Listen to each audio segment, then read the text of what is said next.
Assalamualaikum warahmatullahi wabarakatuh. Bismillah, alhamdulillah, wa syukurillah, la haula wa la quwata illa billah. Asyhadu an la ilaha illallah wahdahu la syarikalah wa asyhadu anna Muhammadan abduhu wa rasuluh.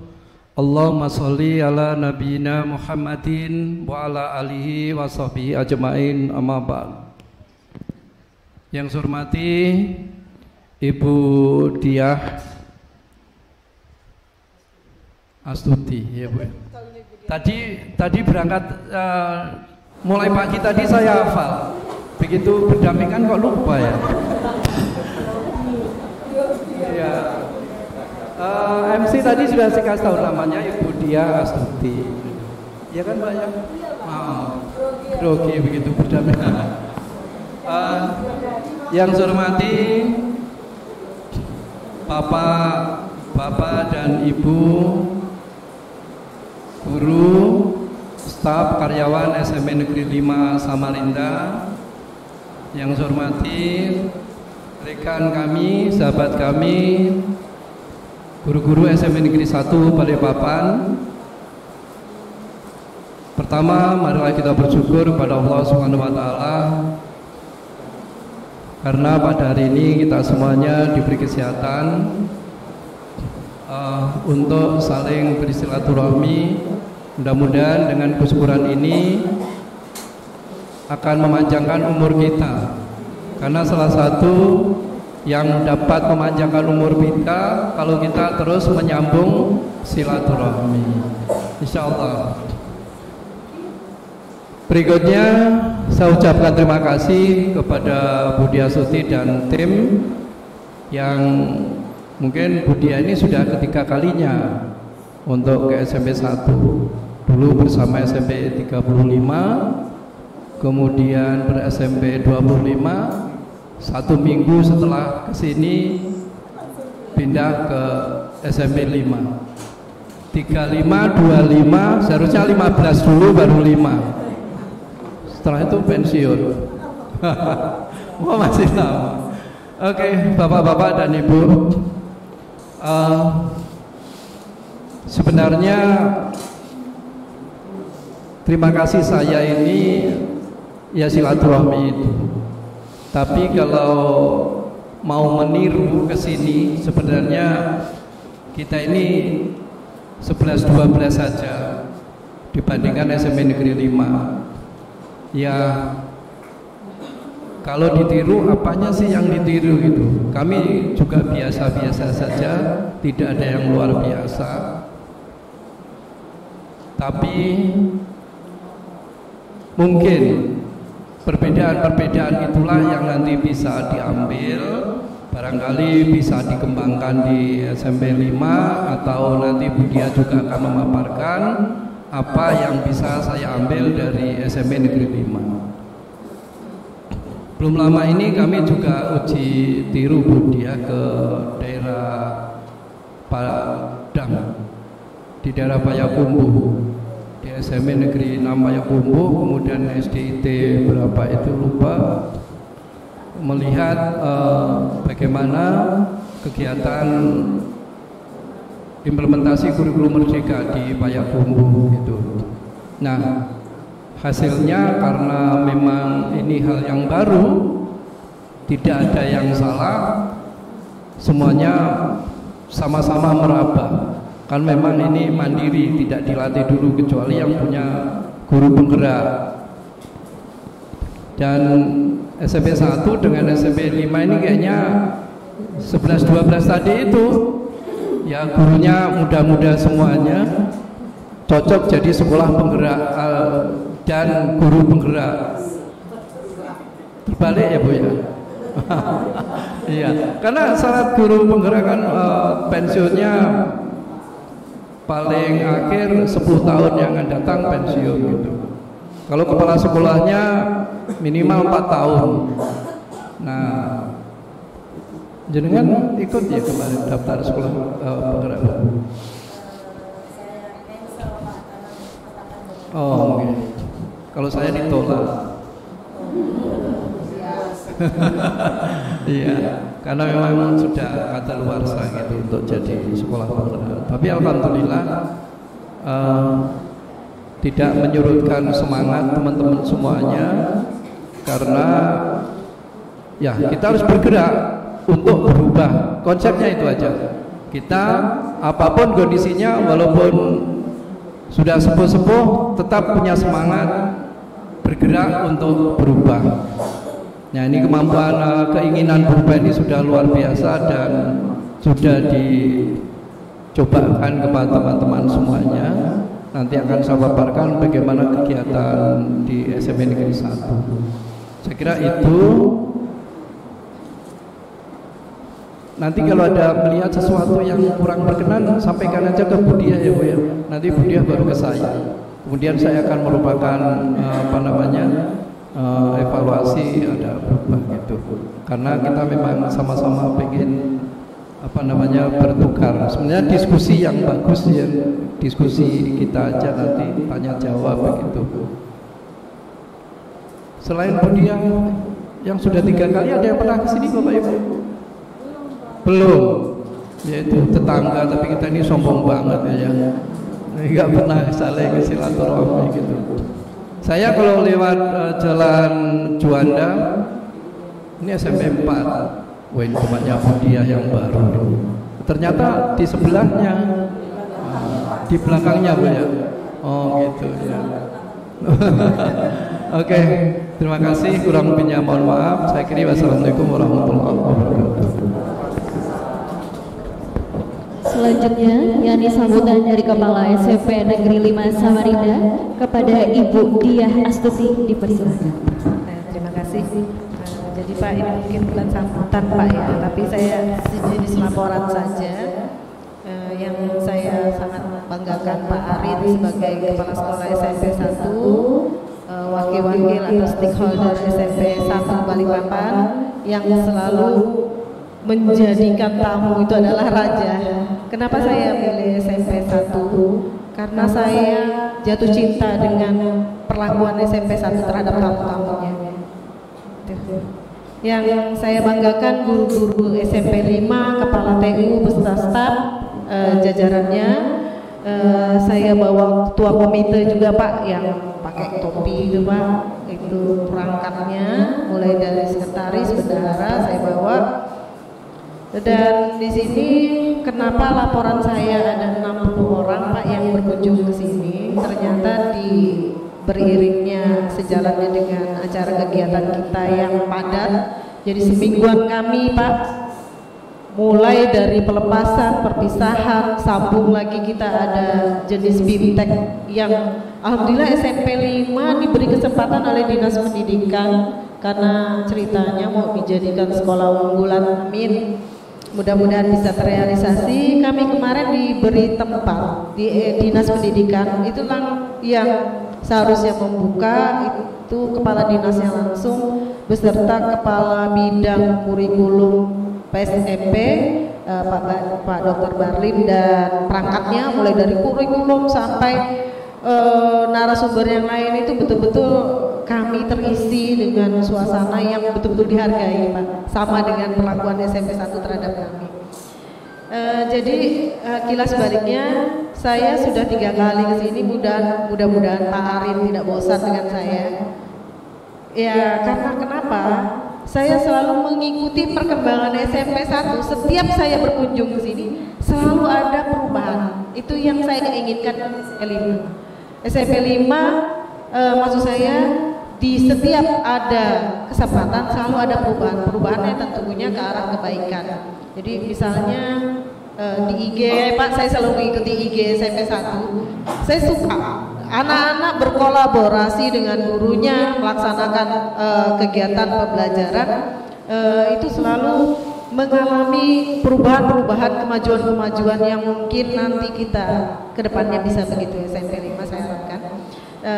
Dan satu lagi di sini serba digital, mungkin bisa ditiru oleh SMP kita.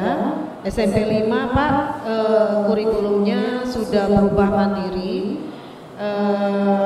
dan kurikulum merdeka sudah kita laksanakan di kelas 7 dan bakalan nanti masuk ke kelas 8 nanti melaksanakan kurikulum merdeka juga.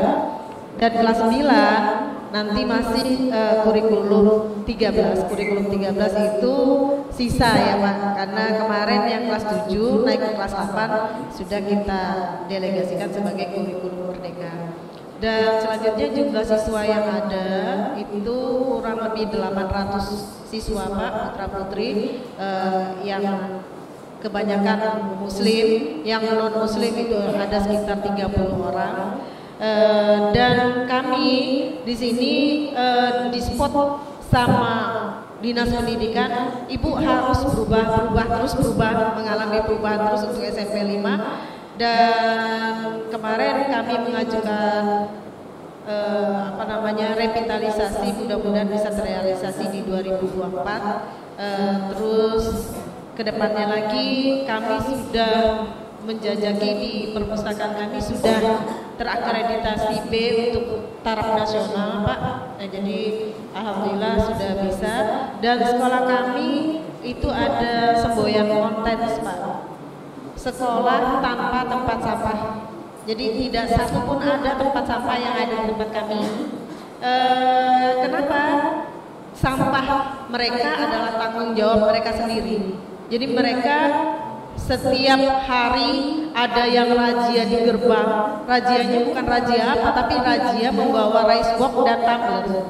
Jadi setiap anak yang tidak membawa tumbler atau rice box itu sekali kita kasih peringatan, istilahnya kita kasih kenapa ditanya dan lain sebagainya. Kedua kalinya kita tanyakan lagi, dan ketiga kalinya mungkin wali kelasnya ada tindakan memanggil orang tua murid tersebut. Ini didukung enggak nih anaknya ini untuk membawa rice box dan tumbler ini. Dan kemarin SMP 5 dalam 4 bulan terakhir ini selalu didatangi pejabat, alhamdulillah. Tidak tahu kenapa, dan ini mungkin teman-teman belum saya kasih tahu. Nanti minggu depan itu ada PIX-R di bawah naungan BK. Nanti dipusatkannya di SMP 5 Pak Lama. Jadi kayak saya tadi dapat WA, Bu minta tolong penempatan untuk SMP 5 menjadi PIX-R. Jadi seluruh sekolah diminta dinobatkan dua gurunya, nanti pelatihannya ada di SMP 5. Mungkin itu saja Pak, letak kami di belakang. Dan kalau misal debit hujan terlalu banyak Pak, tergenang air, ada kolam baru di sini Pak, tapi tidak ada ikannya. Dan sekolah lawas itu berdiri dari tahun 79, dan di bulan September ini nanti kita akan ada ulang tahun SMP 5. Di sini belum ada guru penggerak Pak, alhamdulillah, tapi saya memacu untuk guru yang sudah lulus P3K, karena umurnya masih layak untuk mendaftar mendaftar guru penggerak, saya wajibkan Pak, istilahnya saya harus daulat untuk menjadi guru penggerak. Karena saya kemarin masuk di SMP 5 di bulan 11 di tanggal 22 November, terus di tanggal kalau tidak salah di akhir bulan November itu saya didolat untuk mengikuti sekolah penggerak. Saya angkat tangan karena saya pikir di situ tidak ada guru penggerak ya. Kalau kita ada guru penggerak kan mungkin saya langsung ambil. Jadi saya minta maaf sama Pak Darlin, Pak, saya mengundurkan diri walaupun saya sudah mengisi sampai ke esainya di SIM TKP saya. Saya mundur, saya bilang saya belum siap karena saya baru hitungan berapa hari di SMP 5. Insya Allah tahun depannya mungkin kami bisa melaksanakan sekolah penggerak. Itu saja Pak, mungkin gambaran dari SMP 5. Saya mau yel-yel kita dari Samarinda dibawa ke sini ya. Jika saya mau berbicara atau ngomong tentang berani berubah berani berubah berarti Bapak Ibu disambut dengan berani berubah ya. Mari Bapak Ibu. Oke. Salam perubahan. Berani berubah. Jangan seloyo cuacanya. Kasihan Pak Arin dengarnya. Balikpapan loh biasanya ada salamnya heboh ya kan. Oke, saya ulangi. Salam perubahan. Itulah Pak, yel-yel dari Samarinda Pak. Mungkin itu saja Pak yang perlu saya sampaikan. Lebih kurangnya saya mohon maaf jika saya selama ini selalu merepotkan Pak Arin di telepon-telepon. Saya selalu tanya, sharing terus karena beliau adalah motivator saya. Assalamualaikum warahmatullahi wabarakatuh. Selanjutnya adalah sesi pemaparan yang akan disampaikan oleh Bapak Arin Toko selaku Kepala SMP Negeri 1 Balikpapan dan dilanjutkan dengan sesi diskusi dan tanya jawab. Kepada Pak Arin, kami persilakan. Sebelum ke sana, kalau bagian penyanyi saya cuma kepada teman-teman sedikit aja. Sedikit aja, Pak penyanyi sampai satu ya. Sepansa bisa. Itu aja.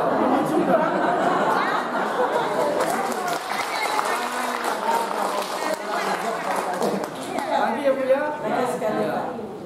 Yang biasa seperti ini biasanya muridnya kalau gurunya lupa. Ini ada tambahan lagi. Sepansa bisa.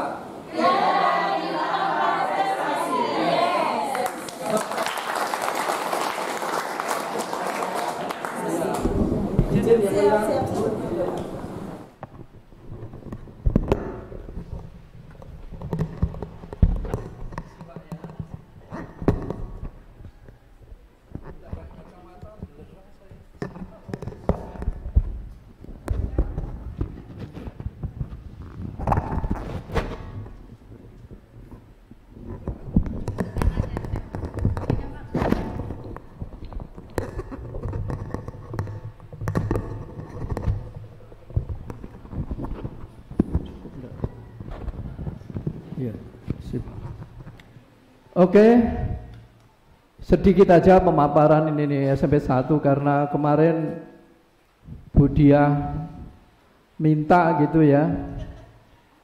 Profil SMP 1 kan memang setiap tahun ya berubah ya Bu ya. Ini sederhana saja yang akan saya sampaikan. Next Pak. Oke, ini standar kompetensi lulusan yang kita optimalkan di SMP 1 kegiatannya diantaranya yaitu penyediaan kegiatan eskul sebanyak-banyaknya dan berprestasi. Jadi eskul itu sebanyak-banyaknya. Kita melihat di situ ada potensi anak, misalnya ada yang memiliki potensi art, comic strip itu. Kita langsung itu ada eskul comic strip. Kemudian desain grafis, kita juga eskul desain grafis. Ada yang hobi memasak, kita sediakan eskul kuliner. Ada yang memiliki kemampuan handball, kita sediakan handball. Dan konsepnya berprestasi. Handball itu ada yang atlet nasional, kemarin mewakili Indonesia juga ke Thailand, itu salah satu atletnya. Kemudian basket misalnya, kalau di Samarinda ada event, kami selalu ikut. Dan mungkin SMP di Samarinda banyak juga yang ikut Budia ya. Tetapi dari Balikpapan Saruboyong, yang kemarin itu juara 1, juara 2, juara 3, semuanya dari Balikpapan. Kemana Samarinda? Iya. Nah ini permasalahan. Permasalahan yang memang juga memberikan motivasi ke SMP 5 nanti untuk bagaimana caranya begitu ya untuk bisa sampai ke sana. Kemudian kita juga optimalisasi kerjasama dengan orang tua. Ini komite Pak ya, bagaimana komite SMP Negeri 1 itu untuk mensupport kegiatan eskul ini. Kalau ke Samarinda misalnya yang nanti tanggal 31 berapa Bu? 31 akan ke Samarinda juga gitu. Akan ke Samarinda ada 2 tim full dan 3x3 itu ada 3 tim akan berangkat ke sana. Berapa Bapak Ibu support orang tua untuk masing-masing anaknya? 2,5 juta. Mereka berangkat ya, tidurnya, makannya tiap hari, transportnya gitu, mereka berangkat. Nah ini Karena orang tua sudah care banget dengan kegiatan ini dan berkepentingan dengan prestasi itu. Berkepentingan dengan prestasi. Karena memang untuk lulus, untuk naik kelas, Permendiknas Ristek nomor 21 tahun 2022, untuk lulus itu salah satunya selain hasil belajar, prestasi yang sudah dilalui, dan eskul, kepesertaan dalam eskul. 3 komponen pokok yang harus dipertimbangkan apabila kelulusan atau kenaikan kelas. Ini hal yang sangat penting. Oleh karena itu ini menjadi sesuatu yang harus dilaksanakan di sekolah. Penguatan karakter dan motivasi berkompetisi. Penguatan karakter di sini sudahlah, kalau SMP 5 atau semua sekolah sudah mengembangkan. Tetapi seperti hari Jumat, kita ini hari Jumat itu ada beberapa kegiatan. Kalau boleh dibagi, misalkan Jumat pertama itu, minggu pertama itu Jumat apresiasi, ekspresi. Kemudian berikutnya untuk kesegaran jasmani, berikutnya juga kolaborasi untuk peduli lingkungan, kerja bakti, jadi bergilir.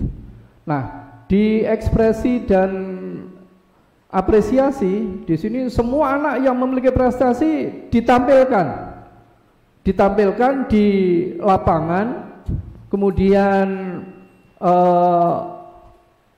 hadiah yang dibawa dari sana itu apa, kita juga sampaikan juga di sekolah.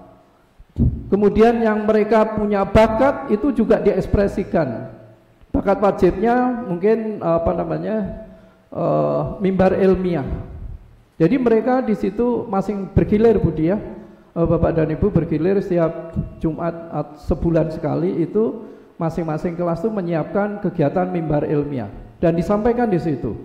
Nah, itu mereka selain menyampaikan itu juga punya hadiah-hadiah untuk temannya, meliris masalah-masalah yang disampaikan di mimbar ilmiah itu apa, kemudian ditanyakan, mereka juga dapat hadiah. Siapa yang support? Ya orang tuanya.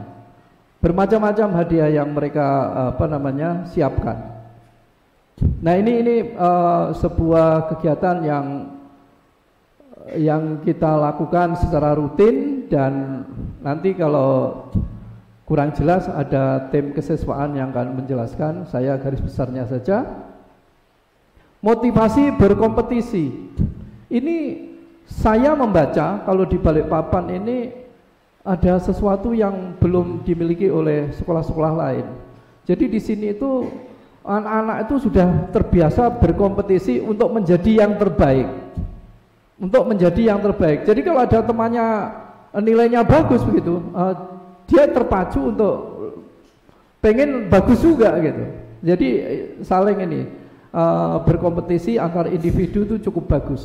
Nah, ini motivasi berkompetisi. Kemudian iklim inklusivitas dan berdiferensiasi, ini biasa kalau sekolah implementasi kurikulum merdeka pasti begitu. Inklusivitas itu maksudnya bagaimana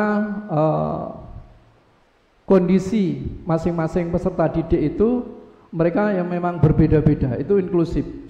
Jadi kalau dari siswa kita memandangnya sebuah inklusivitas, tapi kalau dari pendidiknya, dari gurunya, mereka mesti memandang inklusivitas itu untuk dilayani dengan perbedaan-perbedaan tadi, berdiferensiasi tadi.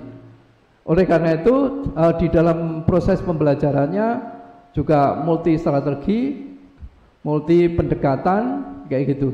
Ini kan konsep kurikulum merdeka sebenarnya, dan inilah yang seharusnya memacu Bapak dan Ibu guru untuk berubah. Kalau kita nggak berubah, ya kita kembali lagi seperti tahun sebelumnya, begitu masuk plek tanpa ada asesmen diagnostik, langsung aja buka bukunya halaman sekian, ada PR atau tidak, langsung main, cet begitu. Itu kan masa lalu. Nah, dan itu harus ditinggalkan. Oleh karena itu sekarang mesti menghargai anak itu sebagai individu. Karena menghargai anak sebagai individu, kebutuhan anak itu ekskulnya apa, talentanya ada di mana, dikembangkan dan disediakan tempatnya. Nah, ini untuk untuk SKL. Next Pak Jamal. Nah ini beberapa kegiatan anak-anak untuk kegiatan ekspresi, apresiasi dan seterusnya.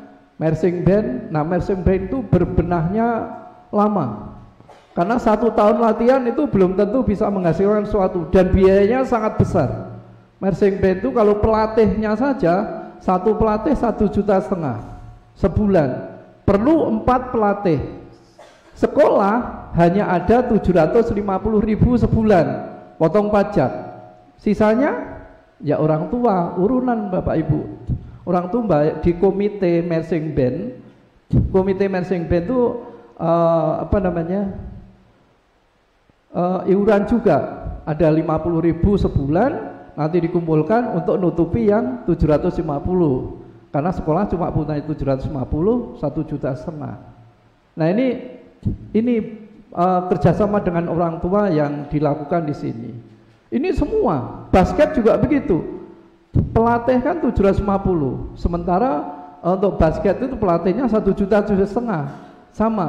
Jadi mereka juga menyediakan itu untuk insentif pelatihnya. Luar biasa Bapak Ibu, orang tua di sini perannya cukup luar biasa. Kemudian ke Samarinda kemarin tuh lomba matematika nasional ditempatkan di SMP 2. Kita ada 25 anak pergi ke sana. Ya kita sewakan bus khusus untuk lomba matematika dan alhamdulillah kalah semuanya. Yang menang banyak dari Jawa. Ya kan nasional, tempatnya di Samarinda. Kita pergi ke sana. Samarinda diantar bapaknya enggak apa-apa, tapi dari Balikpapan mesti sewa bis, makannya 2 kali, belum snacknya. Berapa sudah? Nah, karena bos itu mengamanatkan untuk kegiatan pengembangan kesiswaan yang lebih banyak di situ, ya kita arahkan ke sana. Begitu Pak, oke? Untuk video. Lanjut next. Nah, lanjut Pak Camat, beberapa kegiatan saja dokumentasi kita Bapak Ibu. Lanjut. Nah, SDM yang pertama yang saya sampaikan kepada teman-teman, masing-masing Bapak dan Ibu guru itu harus kewajiban memiliki personal branding. Jadi masing-masing harus punya branding. Branding itu adalah tanggung jawab yang luar biasa, gitu, yang harus dimiliki oleh masing-masing guru itu. Bukan biasa-biasa saja. Biasa saja itu maksudnya kalau masuk ngajar, ada anaknya yang lambat nggak pernah dikasih tahu, cuek bebek, ada sampah di situ, nyuruh aja juga enggak itu. Ngajar habis itu keluar, pulang. Ya kalau begitu saya sampaikan kepada teman-teman, Bapak Ibu, kalau mau biasa-biasa saja, kenapa harus di SMP 1? Kalau di sini harus luar biasa. Kayak gitu aja saya ngomong, enggak banyak-banyak kepada teman-teman di sekolah. Ini tanya kepada Bapak dan Ibu guru yang ada. Gitu. SMP 1 itu bukan seperti dulu lagi, tetapi kita harus tetap seperti yang dulu. Berat Bapak Ibu. Maksudnya dulu kan masuk sini itu nilainya harus bagus. Kalau nggak bagus nggak bisa masuk, harus berprestasi gitu kan. Nah, harus pinter-pinter gitu. Sekarang dengan zonasi masuk apa adanya. Kita harus menerima anak itu apa adanya. Tapi kalau keluar harus luar biasa. Ini kan permasalahan. Banyak pemangku kepentingan itu yang masukkan ke sini tuh cita-citanya SMP 1 tuh bagus, outputnya bagus, gak ngerti di dalam tuh babak belur. Untuk mengorganisir teman-teman guru ini kan luar biasa, berat Bapak Ibu. Tetapi ya tadi karena agen perubahan dia mau berubah dan berubah, gitu. Sehingga teman-teman itu malu kalau tidak berprestasi, malu kalau terlambat masuk kelas, malu. Jadi itu terpola sendiri. Kalau nggak mampu berjalan sesuai dengan teman-teman yang lain, malu. Dia ketinggalan gitu, malu. Dan akan dibicarakan oleh banyak orang. Begitu. Oke, begitu juga anak-anak itu kalau mau nakal, nggak ada temennya gitu. Bapak Ibu guru juga begitu. Kalau males-malesan nggak ada temennya. Oleh karena itu itu menjadi sebuah budaya penting. Kemudian yang berikutnya, budaya refleksi dan coaching. Ini maksud saya nomor 1 itu diupayakan melalui nomor 2. Jadi refleksi itu untuk lebih mengetahui secara personal. Ini satu persatu Budi ya. Ini saya belum selesai. Misalkan ini Mbak Rara, itu saya tanya. Misalkan saya panggil sendiri gitu. Mbak Rara, apa tanggapan Anda tentang kurikulum merdeka? Bla bla bla bla. Apa yang sudah dilaksanakan tentang konsep itu? Ini gitu. Terus apa kendala yang dihadapi? Nah, ini individu satu persatu saya tanya seperti itu, sehingga dari itu lahir sebuah mindset bahwa saya mesti berubah kayak gitu, karena malu dengan jawaban yang disampaikan apabila tidak sesuai dengan di lapangan. Kemudian sharing pengetahuan, teman-teman di sini juga sama mungkin dengan teman-teman di Samarinda, insya Allah. Kalau punya pengetahuan tuh langsung share kepada teman-temannya. Misalkan Canva misalnya, ya tutornya teman-teman sendiri yang sudah lulus punya sertifikat baru ngajari ke teman-temannya. Ini kalau tidak memiliki kapasitas yang cukup, maka kita manggil narasumber, baik dari LPMP itu sekarang namanya apa Bu? Iya itu. Kemudian ada Balai Guru Penggerak Bu Wiwi. Bu Wiwi itu sudah beberapa kali kita panggil ke sini, ke SMP 1 di ruangan ini juga gitu. Kita sharing sama Bu Wiwi, kepala LPMP, BPG, ya, Balai Guru Penggerak, ya itu sering ke sini. Ini narasumber sering kita diskusi, banyak diskusi tentang pelaksanaan kurikulum merdeka. Next Pak Jamal. Ya, ini beberapa kegiatan yang dilakukan. Kali ini aula Pak, tempatnya Pak, bukan di sini. Next. Lanjut aja. Nah, ini standar isi. Standar isi yang kita upayakan terus di sekolah itu pertama digitalisasi sekolah. Studio ini studio podcast Bapak Ibu. Ini saya impikan semalam. Malam saya mimpi karena bingung gimana guru saya ini ngajarnya dasaran gitu pada waktu COVID gitu. Terus nggak ada gurunya, kadang-kadang tinggal masak atau kemana gitu. Nah, untuk nambal biar nggak terjadi bias yang terlalu jauh, maka mimpi membuat studio ini. Studio ini kalau di total habisnya kurang hampir 100. Tapi multi yes. Jadi saya panggil aja rekanan. Saya pengen punya ini. Apa yang harus saya beli dulu? Beli misalkan OS, kemudian kemudian kita meningkatkan kapasitas internetnya yang dulu itu cuma 40, sekarang sudah 240 Mbps kapasitas internet kita ini. Kemudian apa saja ini gitu. Kita multi ngutang dulu. Baru kita bayar, kita soundnya, yang lain-lain gitu. Alhamdulillah. Rencana saya mau minta orang tua gitu, terus nggak jadi. Ya optimalisasi dana bos, akhirnya bisa terwujud. Ini digitali sekolah. Jadi semua ruangan yang ada di sekolah ini sudah terkoneksi dengan sintesis. Jadi kita kerjasama dengan pihak ketiga. Ini sintesis Bapak Ibu. Jadi di kelas-kelas itu sudah ada wifi-nya. Anak-anak Rp3.000 voucher 1 hari unlimited. Rp3.000 1 hari. Selama berada di koneksi internetnya masih bisa di sekolah, pakai itu sehari tidak apa-apa. Mau main game, mau apa, ya boleh gitu. Nah, karena memang dunianya sekarang tuh sudah nggak bisa menolak untuk tidak menggunakan itu. SMP 1 Tenggarong waktu kesini dia bercerita bahwa di sana masih anak-anak nggak boleh bawa HP. Ya, tapi nggak bisa itu Bapak Ibu. Jadi yang paling penting sekarang bagaimana mengedukasi anak-anak untuk berubah, untuk memanfaatkan HP itu tepat sasaran, tepat waktu, tepat fungsi, begitu. Nggak bisa yang lain-lain. Gitu. Main game, ya biarin aja main game gitu. Kalau bisa diarahkan membuat game, bukan hanya main saja. Jual apa namanya, kan banyak. Sudah dapat diamond berapa misalkan itu dijualnya gitu. Ini edukasi pada mereka, membuat konten yang positif ini. Ini malah seharusnya sudah bergeser ke sana. Oleh karena itu kita fasilitasi semuanya, boleh semuanya membawa gitu.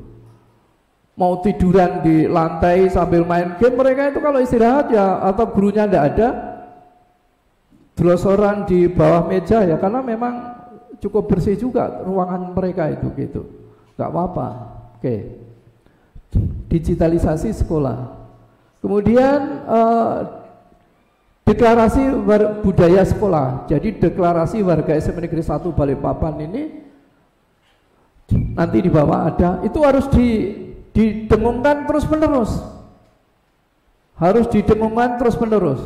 Jadi termasuk apa namanya, ikon yel-yel kita ini, sepansa bisa, tiada hari tanpa prestasi, yes. Jadi setiap anak-anak itu kalau berangkat pulang mesti bawa prestasi gitu. Kalau nggak bawa, pembinanya saya tanya, kenapa tidak berhasil? Gitu. Kenapa kalah? Dievaluasi. Oh, kurang pembinaan. Pembinaannya hanya apa namanya, tidak sungguh-sungguh. Nah itu. Kalau begitu berikutnya harus berhasil. Begitu. Jadi harus direfleksi masalah-masalahnya apa. Kemudian Green Generation Lingkungan, GG. Di SMP 5 ada GG, Bu? GG ada? Oh ya. Green Generation itu generasi hijau.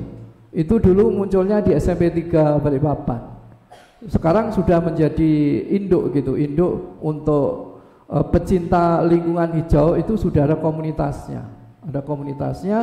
Kemudian mereka juga banyak belajar di Kebun Raya Balikpapan. Nah itu, ini bagaimana menciptakan sekolah yang hijau, tanggung jawab kepada lingkungannya itu anak-anak semuanya, ketuanya juga anak-anak, begitu, se-Balikpapan. Ini apa namanya, menjadi apa di Balikpapan itu organisasi yang direstui oleh wali kota dan sampai sekarang masih berjalan dengan baik. Kemudian PHBS itu pembiasaan hidup bersih dan sehat. Di sini ya banyak Bapak Ibu, misalkan di SMP 5 tadi tanpa tempat sampah gitu. Kalau kami masih belum. Tempat sampahnya harus lengkap. Jadi masing-masing kelas itu tempat sampah warna kuning, hijau dan merah itu semuanya ada. Jadi ya karena kami masih berpikir sampah itu belum bisa dihindari. Tidak hanya sampah yang dibawa dari rumah, tapi sampah yang timbul dari sekolah, kertas, kemudian bahan-bahan baterai dan sebagainya itu kan masih banyak. Nah itu daun-daun yang ada di sekitar sekolah itu juga perlu tempat sampah. Jadi kalau di SMP 5 tadi tanpa tempat sampah, alhamdulillah luar biasa gitu. Tapi kami belum pergi ke sana. Mudah-mudahan ke depan kita mempelajari apa positif dan negatifnya, kita bisa mengimplementasikan. Kemudian gerakan makan pagi bersama, kemudian makan ikan, gemar makan ikan, ini juga kita pagi-pagi mereka mbak sarapan harus pakai ikan. Kalau nggak ada ikan, tempe tahu, nggak usah ayam, nggak usah telur. Kalau nggak ada ikan, tempe atau tahu, udah, dan sayur. Nah nanti hari Jumat kita kerjasama dengan Dinas Kesehatan Kota, pemeriksaan kesehatan, kemudian makan pagi bersama, kemudian edukasi pergaulan bebas. Itu satu paket, salah satu kegiatan di hari Jumat pagi. di luar mimbar ilmiah yang setikan tadi. Itu setiap hari Jumat. Jadi hari Jumat itu ada waktu kosong, mulai selesai kegiatan ibadah pagi sampai dengan jam 8.30. Itu memang khusus digunakan untuk itu. Jadi kalau tiap hari itu Bapak Ibu, anak-anak, karena siswa Nasrani kita itu ada 200, Hindu, Buddha, Katolik itu sekitar 30. Hindunya ada sekitar 10-an, Buddhanya sekitar 6. Semuanya ada gurunya. Jadi kalau pagi mereka langsung pergi ke pos masing-masing. Yang agama Islam di kelasnya tadarus, kemudian ini bagian dari bentuk literasi. Yang Nasrani kumpul di ruangan ibadah pagi. Yang Hindu, Buddha, Katolik juga itu, bersama gurunya masing-masing. Kalau gurunya berada ngadir, ada satu yang leadernya memimpin dari mereka. Ini tiap pagi. Kemudian anak-anak yang terlambat, begitu 7:15, pintu pagar depan tuh ditutup dan dikunci, ceklek. Gurunya semua bergeser ke belakang. Guru BK bergeser ke belakang mengikuti kegiatan ibadah pagi. Jadi yang terlambat ya tetap di luar sana sampai nunggu kegiatan ibadah selesai. Gurunya lambat juga nunggu di depan sana, nggak apa-apa, nggak usah dimarahi, nggak usah ditanya macam-macam, nggak. Kenapa? Ya kita ambil aja, paling sekali 2 kali, habis itu besok nggak lambat lagi, sungkan. Nah ini kalau sudah sepuh ya kayak gitu ngambilnya, budaya nggak enak itu yang diambil. Nah kalau terlambat masih merasa enak terus, ya Budi harus memeriksa itu Bu. Kalau nyaman gitu dengan terlambatnya itu, teman-teman alhamdulillah jam 7:15 semuanya sudah di dalam gitu. Sampai dengan menyanyikan lagu Indonesia Raya, tiap pagi menyanyikan lagu Indonesia Raya, dimanapun Anda berdiri berada, begitu lagu Indonesia Raya dikumandangkan, cari bendera dan hormat bendera. Di sini ada bendera, di situ hormat. Di lapangan anak-anak yang sudah jalan pulang dari moving dari ruang agama Katolik ke Nasrani, begitu lagu Indonesia Raya dikumandangkan, sikap sempurna, hormat kepada bendera. Selesai baru dibuka pintu depan. Di pinggir jalan mereka juga hormat bendera, tiang bendera yang di depan sana. Habis itu dibuka, ngisi aplikasi, terlambat kayak gitu. Nah nanti sudah tertulis itu 1 bulan berapa kali terlambat. Mereka sudah tahu. Ya ini hanya ngeprank saja. Kalau kamu terlambat sekali, poinmu potong 5, 2 kali potong 10. Karena begitu masuk, plek, dianggap baik. Baik, poinnya 100.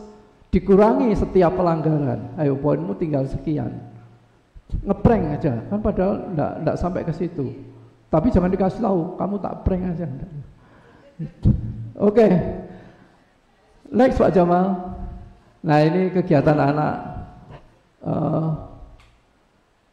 Next. Ini podcast Bapak Ibu, ke sini kembali. Nah ini podcast anak-anak sharing tentang pengalaman dia, tentang bullying misalnya. Mereka cerita dengan teman-temannya.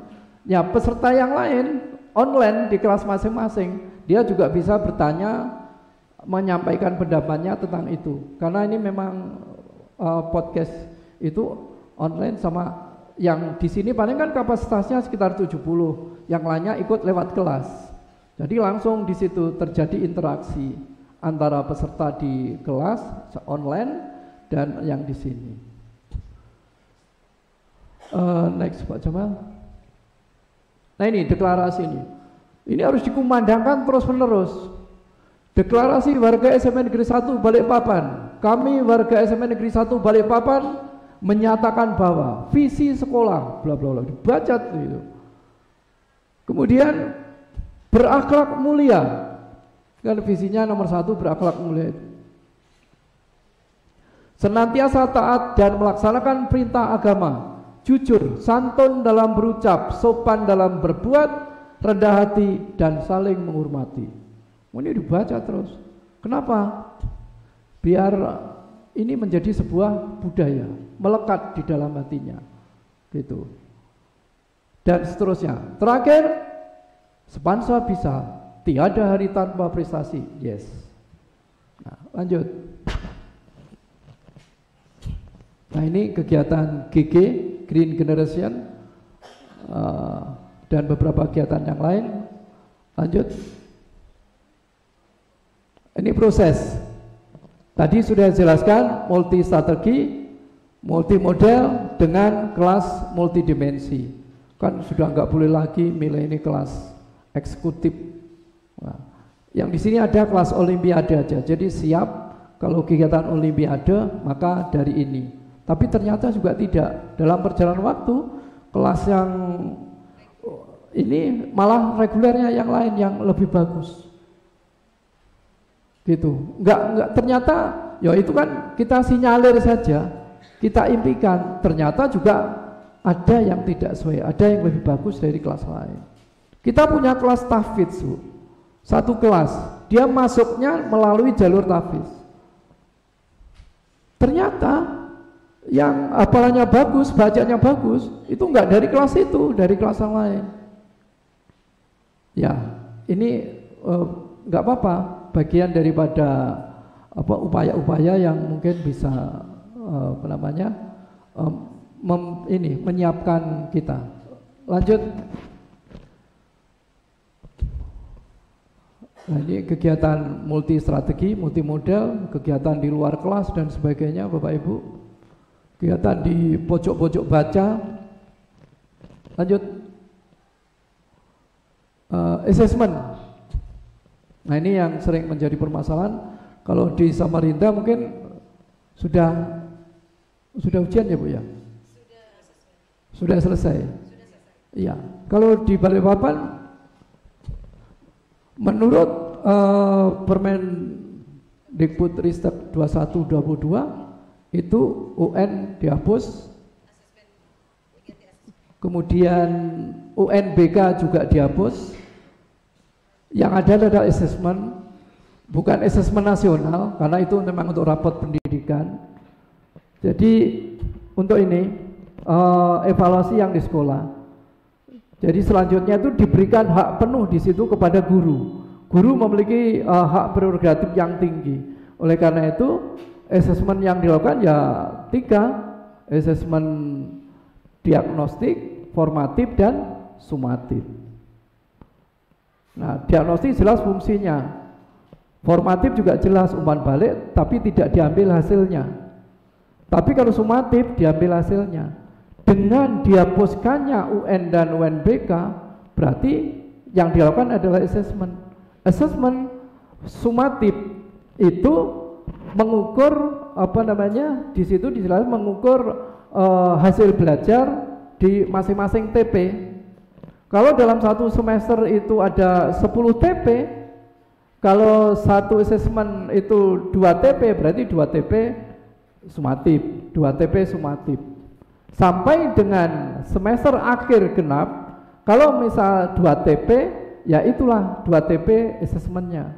Tidak dilakukan ujian dalam bentuk ujian akhir sekolah yang soalnya mulai dari kelas 7 sampai kelas 9. Ya cukup 2 itu saja.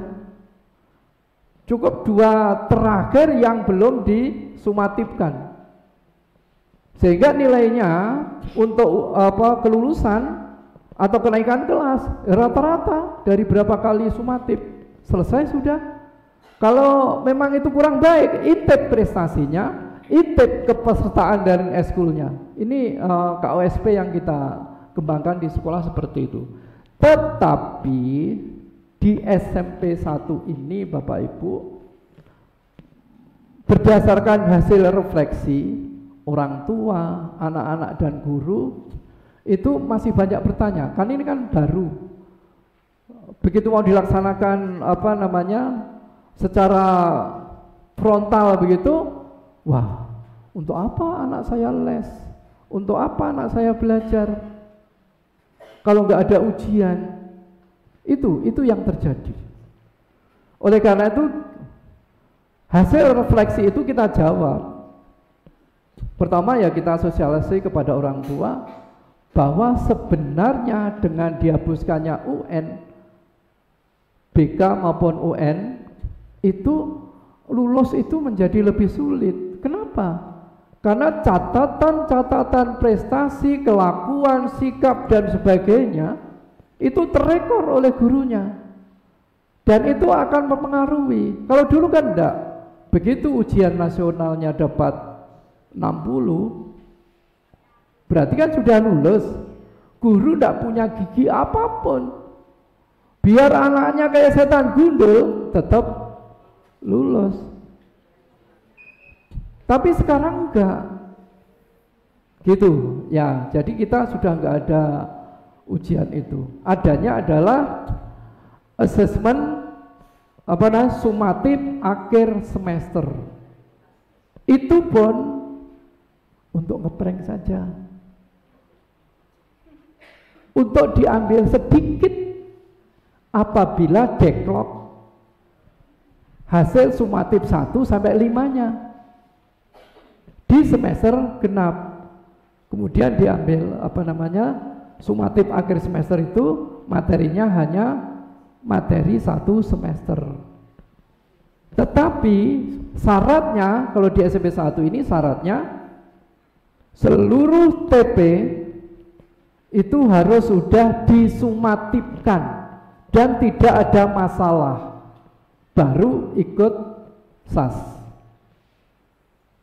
Itu di sini Bu ya, di KOSP yang kita buat. Sekolah lain juga seperti itu. Bahkan ada yang tidak melakukan SAS. Nah ini untuk asesmennya. Terus sebentar Pak Jamal. Nah ini prinsip-prinsip asesmennya saya kira sudah cukup. Semuanya berbasis IT. Kita punya aplikasi untuk penilaian ini dengan apa Pak Jamal namanya? CBT kita. CBT ada yang online, ada yang offline. Kita ada 2 aplikasi, kemudian pakai Bimasoft. Nah, aplikasi Bimasoft sudah kita buat, servernya sudah kita beli. Nah, sudah kita beli, kalau kita aplikasikan untuk itu. Nah ini untuk menjawab kemarin pada waktu COVID itu anak-anak ujiannya kan di rumah itu, ya pakai itu gitu, CBT. Jadi sekarang masih akan diteruskan. Kemudian pengolahan hasilnya sudah tersimpan tersistem dalam oleh tim pengolah nilai. Jadi guru-guru itu nyetor aja tim pengolah nilai, nanti pengolah nilai itu udah selesai, baru diserahkan kepada wali kelas. Wali kelas kalau masih ada masalah, guru mata pelajarannya dihubungi. Ini tolong masalahnya apa? Kok nilainya jelek? Kayak gitu. Jadi ditanya dulu apa yang sudah dilakukan. Kalau sudah, baru dikembalikan kepada tim pengolah, baru tim validator.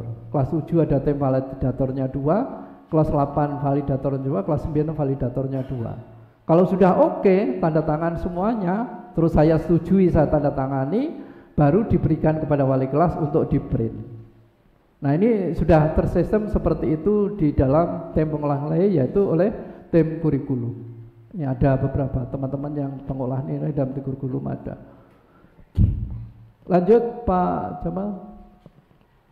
Nah ini pengelolaan kelas, agen perubahan sudah saya sampaikan, aktualisasi disiplin sudah saya sampaikan, penguatan karakter sudah, budaya aman dan kondusif sudah. Yang terbaru kalau di Kemendikbud, budaya aman itu aman imunisasi, kemudian aman gizinya, aman lingkungannya.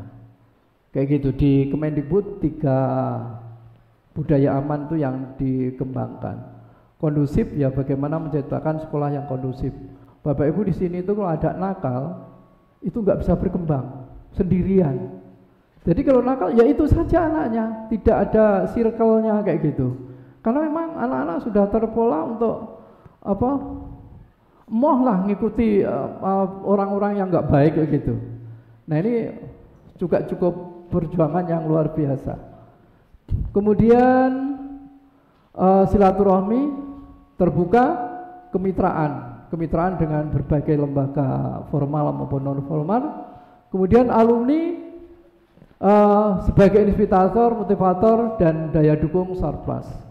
Alumni luar biasa. Saya punya depo air minum, itu seharga 25 juta, itu alumni 95 yang beliin, yang mengadakan. Kemudian ada pojok-pojok baca yang di pojok sekolah, itu alumni. Saya bikin ini, sekaligus sama bukunya ditaruh di situ. Ada taman-taman yang di sudut-sudut sekolah, itu ada tulisan, sumbangan alumni tahun berapa, itu alumni. Luar biasa Bapak Ibu. Bapak Ibu gurunya, saya pengen ruangan ini kasih AC, dibelikan AC, dipasang AC. Nah, alumni luar biasa yang ada di sini untuk support mereka ke sekolah. Ini penting, pemberdayaan alumni kerjasama dengan orang tua. Lanjut Pak Jamal. Oh, terima kasih. Sudah Bu ya. Suaranya mendekati parau ini, berarti harus terima kasih dulu. Kurang lebihnya saya mohon maaf. Kalau ada pertanyaan nanti dari teman-teman tim saya yang akan menjawab. Jadi personal branding itu penting di kami Bu. Para dit yang di sudut sana itu kalau sudah tentang IT untuk upload IG, beliaunya yang itu brandingnya itu tanggung jawabnya tinggi gitu, maksud saya itu branding. Bu Dewi Lestari itu juga kesiswaan, personal brandingnya apa ya? Ya cerewet, ya berada di sekolah lebih lama, gak pulang-pulang, dicariin suaminya, itu branding. Ciri-ciri khusus yang tidak dimiliki oleh Pak Jamal. Nah Pak Jamal brandingnya kalau ngurusi multimedia ini Pak Jamal, diserahkan ke Mbak Rara nggak bisa, Pak Mat nggak bisa gitu. Itu branding, tanggung jawab yang tinggi tentang tanggung jawab yang diberikan, tugas-tugas yang diberikan. Itu harus ada brand gitu. Kalau ditanya brandingnya SMP 1 apa? Gak eroh aku Bu. Brandingnya apa Pak SMP 1 yang di branding? Semua ngebrand aku gitu. Itu yang bedakan. Kalau kelas swasta itu kan harus ada brand, ada nilai jual. Wah aku gak usah jualan saja, udah laris, nolak-nolak kan gitu. Ya gitu. Jadi kalau begitu semua harus brand, nggak ada spesialnya kayak gitu. Cukup, terima kasih. Kurang lebihnya mohon maaf. Assalamualaikum warahmatullahi wabarakatuh. Demikian tadi pemaparan dari Bapak Kepala SMP Negeri 1 Balikpapan. Mungkin dari Bapak dan Ibu SMP Negeri 5 Samarinda, apakah ada pertanyaan? Oke, Bapak dipersilahkan.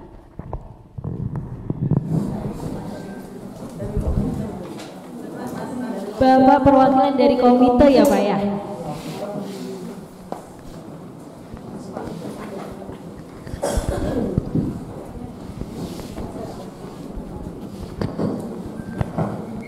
Bismillahirrahmanirrahim. Terima kasih atas waktu untuk kami. Perkenalkan dulu Pak. Saya sendiri ketua komite dan baru dipilih Pak. Jadi masih subuh jaga. Makanya alhamdulillah kami di bawah Ibu Kepala Sekolah di SMP yang satu ini yang cukup megah dengan fasilitas yang sangat cukup sekali menurut kami. Pertanyaan kami Pak, izinkan kami yaitu caranya pihak sekolah dan komite SMP 1 ini pendekatan dengan orang tua Pak, dalam segi yaitu kasarnya saja minta sumbangan dalam kegiatan atau eskul. Karena terus terang kami komite ini Pak, mungkin seluruh komite itu pasti kebentur di sini. Karena fungsinya kami komite ini sebagai penjabatan aja Pak. Makanya kami selalu berhadapan dengan orang tua maupun dari pihak sekolah. Maunya sekolah begini, begini. Itulah yang tugas kami sebagai komite. Jadi di sini kami Pak minta masukan dari SMP 1 karena kami lihat dari pemaparan Bapak setiap kali kegiatan itu nilainya cukup besar betul, sekian juta, sekian ini, dan itu alhamdulillah kalau kami dengar dengan enaknya alhamdulillah orang tua mendukung. Nah ini yang akan kami hiru Pak dari komite, mudah-mudahan ini sebagai pemasukan kami supaya kami dari komite bisalah menyampaikan caranya yang terbaik untuk kedepannya bisa sumbangan ini. Alhamdulillah ya paling tidak kan ada ilmu-ilmunya buat kami baca bismillah apa kayak gitu loh Pak, biar semuanya digampangkan. Mungkin itu aja Pak dari kami komite. Sekali lagi kami ucapkan terima kasih. Wassalamualaikum warahmatullahi wabarakatuh.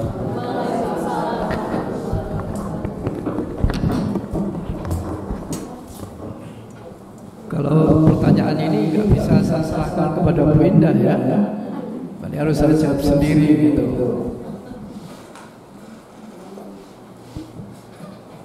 Yang pertama, kita sekolah itu harus memberikan dulu kepercayaan kepada orang tua. Jadi orang tua itu bagaimana percaya dengan apa yang dilakukan oleh sekolah. Artinya hasil itu tidak pernah mengkhianati proses atau terbalik. Ya. Jadi proses itu tidak pernah mengkhianati hasil, itu penting. Yang kedua, kita mesti tahu, orang tua itu mesti tahu bahwa anggaran yang didapatkan oleh sekolah melalui dana BOS itu hanya untuk SPM, standar pelayanan minimal. Kalau ibaratkan standar pelayanan minimal itu nasi goreng biasa, untuk menjadikan spesial ya sampai semua gitu. Ini sekolah gratis, gak bayar